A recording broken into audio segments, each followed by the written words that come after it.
Welcome to the Rick Helps Real Estate Show, trying to make sense of this crazy Arizona market. And it is slow out there. You knew that. I've been telling you about it, showing it to you. But I'm going to show you where we're at right now, year-to-date numbers, and kind of share just exactly what's going on out there. Boy, every neighborhood just varies greatly. I talk to some realtors, they're just busy as all get out, and some of them are going, help me, it's slow.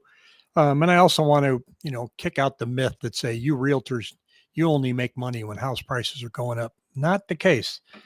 Know an awful lot of agents that did very well when things went to hell in a handbasket and they were helping with short sales. So it's all about the transactions. And right now, transactions are slow. So are listings. Listings are, they went up just a hair last week, 26,179 up to 26,243. So the market's not getting flooded with listings. And what I'm noticing on my 7-day moving average is that the number of contracts has dropped dramatically down to about 2,650. Remember, we were running about 3,000 every 7 days, but I'm also not seeing a whole lot of new listings coming on. So everybody's taking a summer break. And I'm going to show you some numbers here too that show what's going on. Let's take a look at these gauges here. This is where we're at here on our monthly average over the past 12 months on sales price per square foot. And you can see that we're down 0.9 on average annual appreciation on the monthly average. The annual average, we're up 2.2. So the actual sales price is not negative year to date. Now, this month, negative 0.9. So not an alarming number. The big difference that I'm seeing in the market is that the asking prices are what you're seeing really come down. They're coming down to this number. So they're coming down and, they're pricing them as if real estate is up 10% this year, and it's not even close. They should be pricing it at flat. But that's a whole nother video. Here is our Cromford Supply, Market, and Demand Index, and it shows you that our supply is kind of in the yellow zone. It's not huge. It's not tight. Our market index is in the red, and the demand index is in the red. In other words, there's no demand out there. And you can click on the demand key right here, and it shows you it's been going down and down. Supply has been going kind of down a little bit. Surprise, surprise. We were supposed to have all kinds of inventory. Here's what it looks like. Days of inventory, 149. Excluding under contract with backups or contingencies, 132 days of inventory. Look at active listings here. Again, it shows you that we're in the yellow annual change. Listings are up about 37.5% versus last year, but normal is about 27,000. We're below 26,000 today. Expect that to kind of stay that way. Under contracts, just kind of been flat. Boom, boom, boom, boom, right between the green and the red in the monthly change and the annual change. So that's why I say it's slow. This one is interesting. This is just expired listings, but to me, this tells you where the market is. Take a look at this. We have 17.6% more, expired listings from the month, but a 73% increase in expired listings for the year. And it happened right here on January 1st, and expired listings have been going up ever since. So last month in June, 1,017. This tells me that people trying to sell their homes on the first of the year, it didn't sell. They just said, let it expire. There's no desperation for selling. They're just saying, let's see if we can grab the equity. If we can't, oh, well, let's let it expire. Same thing with canceled. Seeing the same thing. Cancels are up 39.3%. People just saying, take it off. I'm done. I have, nobody's coming to see my house anyway. Just take the listing off. List price per square foot. This is where if you're a seller, you really need to be aware of what's going on out there.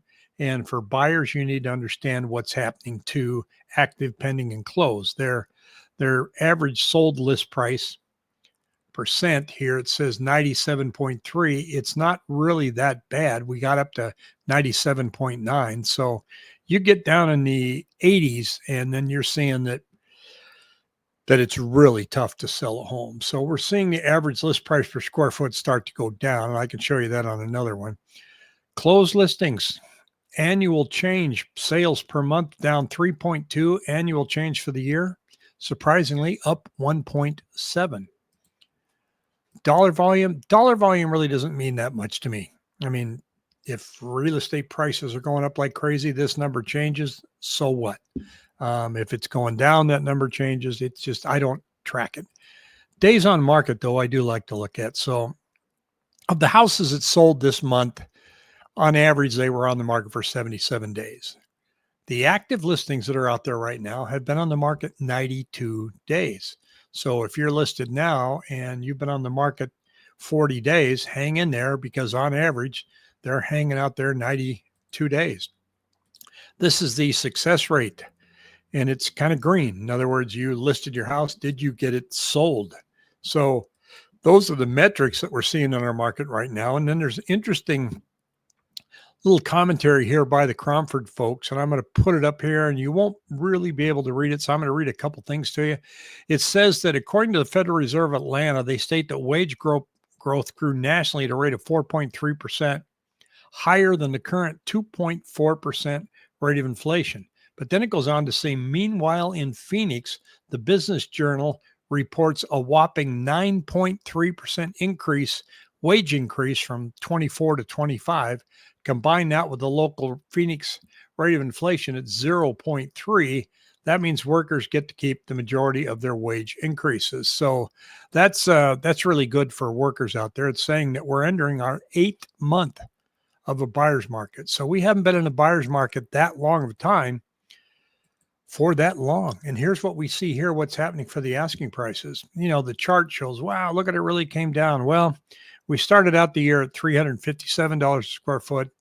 We're now at 351. We hit a peak of 368. Some of that's seasonal by nature. You can see that everybody's optimistic in January. They start to lower as we get down to, don't pick up really until September, October. This is kind of a, I don't want to call it a heat map, but this is by zip code, the average of sold prices, like in this zip code, 85207, 549,000. If you go to Tempe, average percent, 418,000. Now I've got a link down below. If you want a market report for your zip code, I can't even say zip code, go ahead and fill out that little form there, and we will get that out to you. So you're going to get a report that looks like this. It's going to give you an executive summary, days on market, months of inventory, mortgage rates. It will give you some real detail for the zip code that you're either looking at moving to or looking at selling. So just fill out, click out the link below and you can get that. And I can give you a tailored one just for you for your zip code.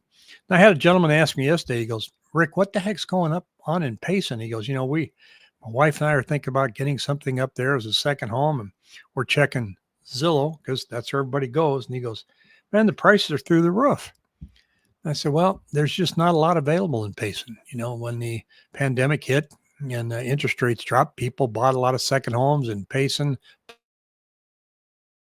Pine, Strawberry, Prescott, Flagstaff, where it gets cooler in the summer.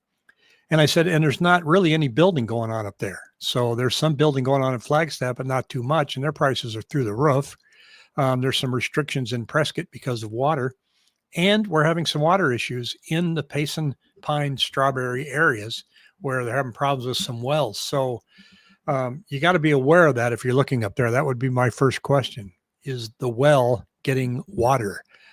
So I don't expect those prices to change much unless we start seeing some high unemployment numbers. And then that's the first thing people do is they offload their summer homes, so we're not seeing that yet. And I was also asked, Rick, when do you think is a good time to jump back in? I have no idea, but my answer was this.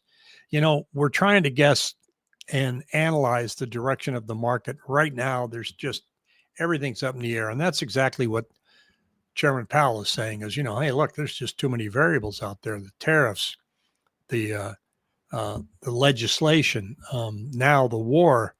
Well, by September, we're going to have a good feel for if there's any impact with the tariffs. We're going to have a really good feeling of the general direction of our real estate here in the Valley. Is it continuing to go slow and go down. We're going to know where interest rates are. We're going to be able to see a trend, whether it's hedging up or coming down. Any legislation that they're putting through Congress will be done by then, so we'll know there won't be any uncertainty. So what I told this gentleman, I said, I think we'll have a clearer picture in September and October of what we think the next quarter or the next year is going to be. Now, for those that think that we're going to crash, maybe you'll see some indicators then that show that here it comes, it's getting ugly, and maybe we'll see some indications that things are starting to pick up a little bit. For me, I don't know. I have no idea. I can tell you definitively, this is going to be one heck of a slow summer because it's already 24th of June and it's very slow. But that doesn't mean that my team is slow. We're actually pretty busy, not moderately busy, just kind of, staying steady.